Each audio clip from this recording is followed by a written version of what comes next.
ঘটতে যাচ্ছে ইরান আর ইসরায়েলের মধ্যে? তাহলে কি সত্যি রাষ্ট্র দুটো যুদ্ধে জড়িয়ে পড়ছে?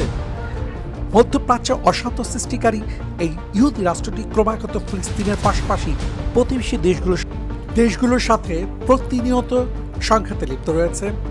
ইঙ্গো মার্কিন মদতপুষ্ট এই রাষ্ট্রটি পশ্চিমাদের সহায়তায় গোলা বারুদ, ট্যাঙ্ক, মিসাইল, মরণ বিধ্বংসী অস্ত্র বানিয়ে সেগুলো ক্রমাগত ব্যবহার করে চলেছে ফিলিস্তিন, লেবানন ও সিরিয়ার মতো দেশগুলোতে।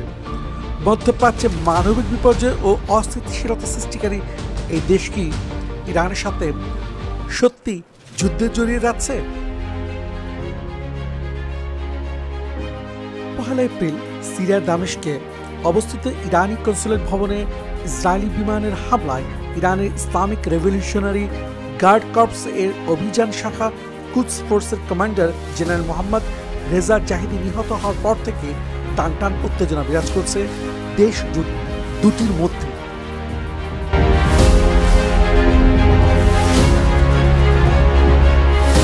ইসরায়েলের বন্ধু রাষ্ট্র যুক্তরাষ্ট্র মনে করছে ইরান যে কোনো সময় এই হামলার জবাব দিতে পারে, বেঁধে যেতে পারে যুদ্ধ, হামলা হতে পারে মার্কিন ঘাঁটিতে। তাই মার্কিন যুক্তরাষ্ট্র সর্বোচ্চ সতর্কতা জারি করেছে। ইসরায়েলের উপর হামলা করা হলে মার্কিন যুক্তরাষ্ট্র তার পশ্চিমা মিত্রদের নিয়ে এই যুদ্ধে জড়িয়ে পড়বে। তাই একদিকে ইসরায়েলের বন্ধু মার্কিন যুক্তরাষ্ট্র, অন্যদিকে ইরান। মধ্যপ্রাচ্যের ভবিষ্যৎ কোথায় যাচ্ছে? মোরাল মার্কিন যুক্তরাষ্ট্রের এক চোখা নীতি মধ্যপ্রাচ্যের ইসরায়েলের সন্ত্রাসবাদকে উস্কে দিচ্ছে। ইরানও তার সার্বভৌমত্ব রক্ষা ও টিকিয়ে রাখতে নিজস্ব প্রযুক্তিতে তৈরি করেছে অত্যাধুনিক মিসাইল, গোলাবারুদ, ড্রোন ইত্যাদি। গড়ে তুলেছে আধুনিক চৌকুশ প্রযুক্তি নির্ভর সামরিক বাহিনী।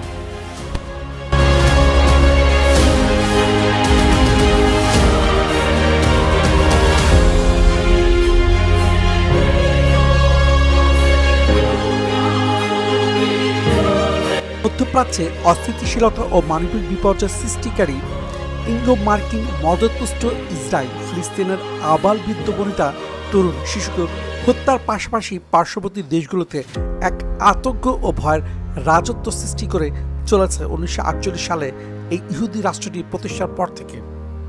বর্তমানে তাদের প্রধান টার্গেট ইসলামিক প্রজাতন্ত্র ইরান ও তার রেভলিউশনারি গার্ড সামরিক স্থাপনা। ইসরায়েল বিরোধী শাসক গোষ্ঠীকে সন্ত্রাসবাদের তকমা দিয়ে মার্কিন ও তার পশ্চিমা দোসররা মধ্যপ্রাচ্যের বিভিন্ন দেশ যেমন ইরাক, ইয়েমেন, লিবিয়া হামলা চালিয়ে নিরীহ মুসলমানদের হত্যা করে ও তাদের মরণাস্ত্র ব্যবহার করে ক্ষমতা থেকে উৎখাত করে।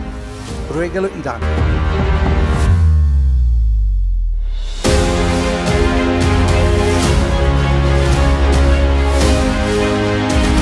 1980 সালে মার্কিনপন্থী শাসক গোষ্ঠীর পতনের পর ইরানে ইসলামী বিপ্লব প্রতিষ্ঠা লাভ করে। তখন থেকে শুরু হয় ইরানের বিরুদ্ধে মার্কিন যুক্তরাষ্ট্রের প্রভূত ষড়যন্ত্র। শুরু হয় বাণিজ্যিক ও অর্থনৈতিক নিষেধাজ্ঞা। মূল লক্ষ্য মার্কিন ইসরায়েল আগ্রাসনকে মধ্যপ্রাচ্যে পাকাপোক্ত করা এবং সেখানে বসবাসরত মুসলমানদের মানবেতর জীবনযাপনে বাধ্য করা।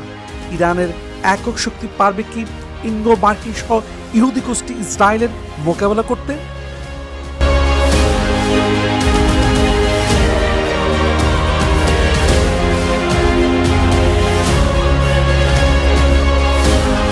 থেমে নেই ইরানও।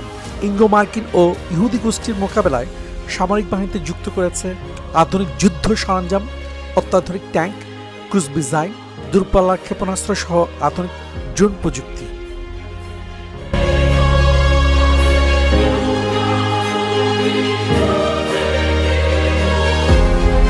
সিরিয়ায় অবস্থিত ইরানের কনসুলেট ভবনে ইসরায়েলের বিমান হামলার বিষয়ে চূড়ান্ত সিদ্ধান্ত নেবে বলে জানিয়েছে তেহরান। ইরানের হুমকির পরই ইসরায়েল নড়ে চড়ে বসেছে। ইসরায়েলের প্রশাসন সর্বোচ্চ সতর্কতা জারি করেছে। সামরিক বাহিনীতে কর্মরত কর্মকর্তাদের ছুটি বাতিল করেছে। কি হতে যাচ্ছে মধ্যপ্রাচ্যে? চূড়ান্ত সংঘাত কি অনিবার্য? পারবে কি ইরান সুপার পাওয়ার মার্কিন যুক্তরাষ্ট্র ও তার ঘনিষ্ঠ বন্ধু ইসরায়েলের সাথে? ভবিষ্যৎই বলে দেবে তার ফলাফল।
ভিউয়ার্স, আমার এই প্রতিবেদনটি যদি আপনাদের ভালো লেগে থাকে তাহলে আমার চ্যানেলটি সাবস্ক্রাইব করতে ভুলবেন না এবং পাশে থাকা বেল আইকনটিও প্রেস করতে অবশ্যই ভুলবেন না।